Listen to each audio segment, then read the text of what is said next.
Bud talked a little bit about you pushing the ball a little bit, for rebounds and wanting your teammates to kind of go like, hey, recognize it, let's go. So I guess that part of your game or that part of camp, what was an emphasis? Was it just like, hey, they wanted you to ball handle a little more, and was that something you worked on or got ready for? How did that kind of develop over the summer in this camp?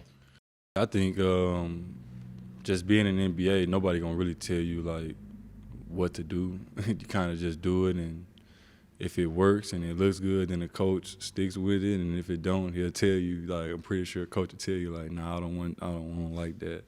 That's just how the NBA goes. So I just took it upon myself. I got a rebound. I pushed it. I just play like how I normally play if I'm playing pickup at home, So I just pick it and go, and it's actually been cool. Get some early DHOs and it create mismatches and things like that for us. So it's been fun for sure. Talking a little bit about the defense, you said the MIG this year is the guy on the ball. Yeah. For you, just thinking about doing more of that, like I know Grayson said like, hey, we didn't find out about the defense changes until the start of training camp. Mm-hmm. Now that you've been doing it for like 3 weeks, like what are you thinking about from like a footwork perspective? Definitely just early stick hand. Definitely if the guys behind you, 4 guys, they can see what's going on, can definitely talk to you, tell you, send them my way or whatever it is, send them to the traffic, or if they come off, 2 pins on the weak side. A lot of teams been running that action lately. They come off that, probably shooting a gap on the first one or whatever it is, just doing different things, mixing it up, and probably sending him back towards the crowd instead of to the one man in the corner. So definitely things that you can mix up on film. You can definitely see it, and it's definitely just testing your will. Now it's all about heart, getting a stop. That's essentially what it is, one-on-one basketball. That's how it is in the playoffs anyways. Does that, from a mental part of it, doesn't that fit the squad a little bit when you think about the guys who Yeah, for sure. It definitely makes you play with an edge. You have to have a little more discipline on defense as well, and you have to know almost everybody's tendency. You just can't know your own matchup. You have to know the different, point guards and shooting guards' tendencies, whether they like to go left or right. Got to know if the bigs are shooters, so you know that you have to be in the help position but still get back to the shooter, or if he isn't, then you can be in at the nail a little bit more if you're at the nail. So it definitely makes you lock in on all the facets of the game and all the players and not just your own matchup. You talked after you got the contract about how it wasn't going to change you. You were always going to play with that kind of edge. But does it feel any different going into a season now, just having that kind of sense of security, even though it might not necessarily? Yeah, not kind of, sort of, but not really. I've always been a guy that I got to play with a different type of. That's just who I am. That's just how I play basketball. It's edgy. Play with a chip on my shoulder. Obviously, thank you God that I have a contract and I have people that really value me. Not taking that for granted, but I'm just always a guy that plays with that edge anyway. That's who I am. Obviously in preseason, trying to find my way, trying to find my mode with the big lineup we had out there. But I just play with the edge. That's who I am. What one of the rule changes is the transition tape. It can't happen. Yeah. What can that mean as someone who would run with Giannis or watch him do that? What can it mean for him, and what can it mean for you all that's just not an option anymore? You're just gonna have to deal with that. For us, having a guy like Giannis that can push the ball and put so much pressure on the rim and make guys get back and build a wall, obviously it's going to be good for us because we're going to get a lot of extra, free throws and things like that. We guys take and stop a lot of our fast breaks and 3-on-1 opportunities by doing that. So that'll be good for us. But Coach Bud doesn't allow us to do that anyway. So I wish somebody would do a take foul. That's going to be the first thing on film. So I've maybe Chris a couple of times might have did it, but I haven't seen many guys take fouls since I've been here my last 2 seasons. Yeah, definitely allows you to open things up. And not just for even the guy pushing the floor. Yeah, for sure. Definitely, especially we get off the rebound, we pushing in, it's a 3-on-1 opportunity, they stop the break. Obviously, it's good. We get a free throw now for it, so that's and the ball, so that's great. And especially we come down, hit a 3, that's a 4-point swing. So definitely that's good for us. But on the defensive end, we just want to get back and use our feet and use our mouths to be, just be communicative as possible and, don't foul. That's our biggest thing, keeping guys off the free throw line. What do you guys kind of try to do with this week? Like, it's, you've had this weird preseason where you're gone for a week. I'd say your rhythm's probably not all that good right now, just like with all the travel and stuff. So, like, are you dying to get back on the floor? Like, man, I wish we could play tomorrow? Or do you know, like, hey, my body's got to take care of myself and be good? I think this is big for us. We've had, 5 preseason games now to get our feet wet.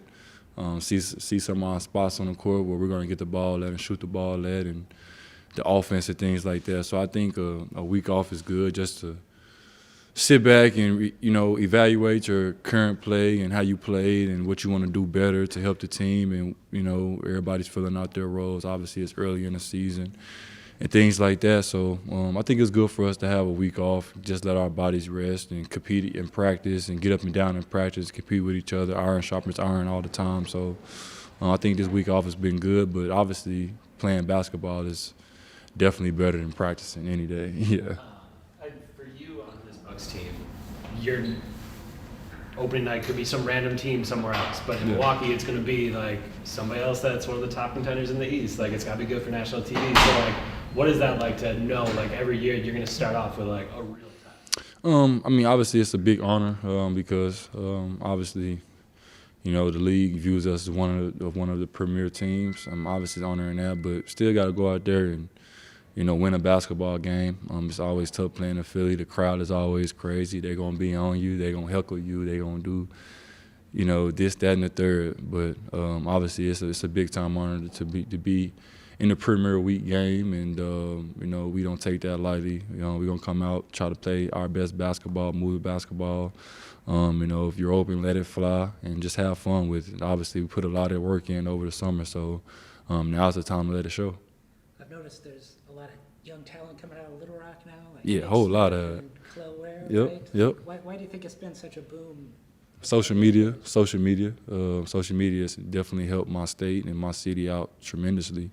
If we had social media back when, I don't like saying like I'm 40 years old, so, but like if we, I don't want to say like I'm 40 or something, but if we had social media like when I was like social media and Instagram had just started to take off my 10th, 11th, 12th grade year in high school, so we had it when I was younger as 7th, 8th grade as well. We'd have had a lot more pros then as well. We had a lot of talent back when I was coming up as well, and guys before me that just didn't have the, it's the notoriety or, didn't have the social media to help push them. Sometimes social media helps push these guys, but not taking anything from Nick Smith and Khalil Ware. Those guys are great. Going to be lottery picks this year. That's stamped for sure. Nick probably top 5. Khalil would be top 10 as well. But definitely I think social media has helped my state grow.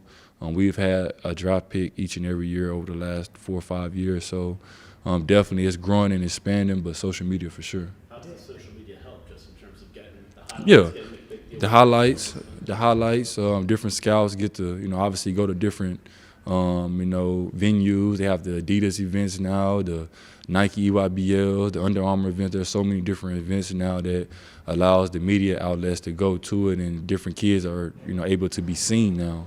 And I see kids all the time posting their own stats and highlights on their own pages and tagging all these different media outlets, and you never know, someone might see it. So just being able to use your own platform now and use your own, basically have your own voice, essentially, and lobby for yourself. That's what social media basically is. Some people use it for showing off what they have in their lives and this and that, but as athletes, it's our, we can use it as something positive, and guys have really taken advantage of it and ran with it, and it's definitely helped our kids from my city and my state. Have you been involved with those guys' development? I'm sure they look up to you. Yeah, for sure. I know all these guys. It's my little brother actually played on Khalil Ware's AAU team as a like 6th, 7th grader. And then Nick Smith, he used to come to the gym with us all the time, play pickup runs and this and that. So I know all these kids. Moses Muda that played that plays for the Warriors, Daniel Gafford that plays for the Wizards, and Isaiah Joe and Jalen Williams just got drafted from Oklahoma City. So guys are definitely getting it's the notoriety that they, rightfully deserve. These guys can play high-level basketball. All of them, all those guys I named are different type of players. They aren't the same type of build. So it's definitely helped my city out a lot, and it's definitely growing. And I'm just ecstatic for it because I always lobby for Arkansas kids and wanting kids to stay at Arkansas, and you can make it to be a pro from Arkansas if you stay home. And it's kind of crazy how all that's just came to fruition, and definitely blessed blessed for that for sure. Yeah, Musbus, he doing his thing, man, and he's definitely changed the whole dimension of our program. Like, kids want to go in there. He's a social media guru. Like, he's on social media, he's active, and I think kids like that, and they just, go to him. He's a great teacher, great motivator, and he pushes kids and he gives kids platforms to, make it to the NBA. Like, that's one thing in college. Like, all kids come to college having hoop dreams to make it to the league, and he kind of makes that, a reality for them. So it's kind of cool to have a coach like that that's the head charge of my alma mater, and something I take pride in and I love for sure. Has he developed a relationship with you? Yeah. Me and Mus, man, we got some things that we're gonna do. I'm actually bringing Mus on to my Underdog brand too. So yeah, it's gonna be big, man. We got a lot of stuff. We got a lot of stuff going on and popping around Arkansas, and it's definitely cool to see, just, guys that's, passionate for that Razorback logo. Like, there's a lot of Tigers, there's a lot of, Wildcats and this and that, but there's only one Razorback, you feel me? So it's kind of cool to see everybody come together that's there.